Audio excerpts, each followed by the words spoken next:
ஒரு பிரசங்கி எதை பிரசங்கிக்க வேண்டும்? தொழுகைக்குரியவர் யார், எல்லோருக்கும் கர்த்தரானவர் யார் என்பதை அறிவிப்பதற்காகத்தான் ஒரு பிரசங்கி தேவை என்ற வசனத்தில் வாசிக்கிறோம். யூதன் என்றும் கிரேக்கன் என்றும், குறைந்த ஜாதிக்காரன் உயர்ந்த ஜாதிக்காரன், அவன் குபேரன் அல்லது குடிசையில் வாழ்கிறவன், உயர்ந்தவன் தாழ்ந்தவன் என்ற வித்தியாசமே இல்லை. எல்லோருக்கும் கர்த்தரானவர், தம்மை தொழுது கொள்கிற யாவருக்கும் ஐஸ்வர்ய சம்பனர். அப்படியே எல்லோருக்கும் கர்த்தரானவர் யார்? இந்த உலகத்தில் எல்லோருக்கும் கர்த்தராக நம்ம எல்லோரையும் ரட்சிப்பதற்காக இந்த உலகத்தில் வந்தவர் யார்? நம்முடைய கர்த்தர் இயேசு கிறிஸ்து. லூக்கா சுவிசேஷம் 2ஆம் அதிகாரம் 11ஆம் வசனம் சொல்லுகிறது, இன்று கர்த்தராகிய கிறிஸ்து என்னும் இரட்சகர் தாவீதின் ஊரிலே பிறந்திருக்கிறார். அதில் 10ஆம் வசனம் என்ன சொல்லுகிறது? 10ஐ படித்து 11 படியுங்கள். தேவதூதன் அவர்களை நோக்கி பயப்படாதிருங்கள்,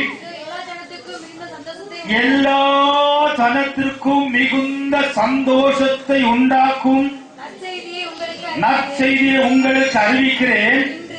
இன்று கர்த்தராகிய கிறிஸ்து என்னும் இரட்சகர் உங்களுக்கு தாவீதின் ஊரிலே பிறந்திருக்கிறார். எல்லா ஜனங்களுக்கும் ஒரு நல்ல செய்தி.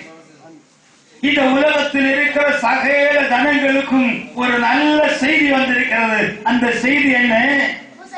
கர்த்தர் இரட்சகராக இந்த உலகத்திலே பிறந்திருக்கிறார். கர்த்தர் இந்த உலக ஜனங்களை ரட்சிப்பதற்காக, இந்த உலக ஜனங்கள் ரட்சிப்பை பெற்றுக் கொள்ள வேண்டும் என்பதற்காக கர்த்தராகிய கிறிஸ்து இரட்சகராக பிறந்திருக்கிறார். அல்லேலூயா, அல்லேலூயா. அவர் ஏன் பிறந்தார்? எதற்காக பிறந்தார்? மத்தேயு சுவிசேஷம் 1ஆம் அதிகாரம் 21ஆம் வசனத்தை கூட வாசியுங்கள். இங்கே இந்த வசனம் சொல்றது, அவள் ஒரு குமாரனை பெறுவாள், அவருக்கு இயேசு என்று பெயரிடுவாக. இங்கே கவனத்துக்குரிய ஒரு காரியம், ஏனெனில் அவர் தமது ஜனத்தின் பாவத்தை நீக்கி அவர்களை ரட்சிப்பார். அப்படியானால் ஜனம் யாருடையது? ஜனம் இயேசு கிறிஸ்துவுடையது. சிந்திக்க வேண்டும். இந்த உலகத்தில் காண்கிற எத்தனை கோடி ஜனங்கள் உண்டானாலும், எத்தனை ஆயிரக்கணக்கான ஜாதிகள் உண்டானாலும், அத்தனை ஜனமும் யாருடையது? இயேசு கிறிஸ்துவுடையது.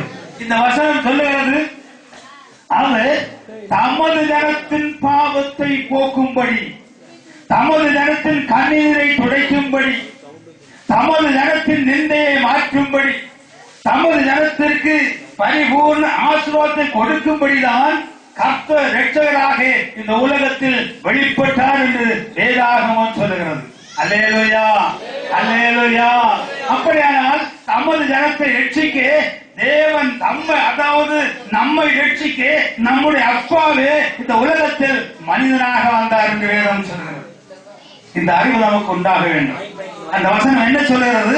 அவர் தமது ஜனத்தின் பாவத்தை போக்கும்படி வந்தாரா? பிள்ளைகள் மாம்சத்தை இரத்தத்தை உடையவராக இருக்க, பிள்ளைகளை போல பிள்ளைகளுடைய பிதாவும் அப்படியானார் என்று வேதம் சொல்கிறது. அந்த எபிரேயர் 2ஆம் அதிகாரம் 14ஆம் வசனத்தை நாம் வாசிக்கும் பொழுது, பிள்ளைகள் மாம்சத்தை ஆதலால் பிள்ளைகள் மாம்சத்தை இரத்தத்தை உடையவராக இருக்க, பிள்ளைகளுடைய தகப்பனும் பிள்ளைகளுடைய அப்பாவும் பிள்ளைகளுடைய பிதாவும் அவர்களைப் போல மாம்சமும் இரத்தமும் உடையவராக இந்த உலகத்தில் வந்தார். எதற்காக? மரண பயத்தை மாற்றுவதற்காக. இப்பொழுது மரித்தால் நான் என்ன ஆவேன்? நான் எங்கே போவேன்? என்னுடைய பிற்காலம் என்ன? அடுத்து வரப்போகிற அந்த பிற்காலத்தில் நான் எங்கே இருப்பேன் என்று நம்பிக்கை இல்லாத வாழ்ந்து கொண்டிருக்கிற எல்லா ஜனத்திற்கும் ஒரு நம்பிக்கையை ஊட்டும்படியாக, மரணத்துக்கு அதிகாரியாக இருக்கிற பிசாசானவரை தமது மரணத்தால் அழிக்கும்படி இந்த உலகத்தில் மனிதனாக வந்தார். அல்லேலூயா, அல்லேலூயா. அவர் இந்த உலகத்தில் மனிதனாக வந்ததனால்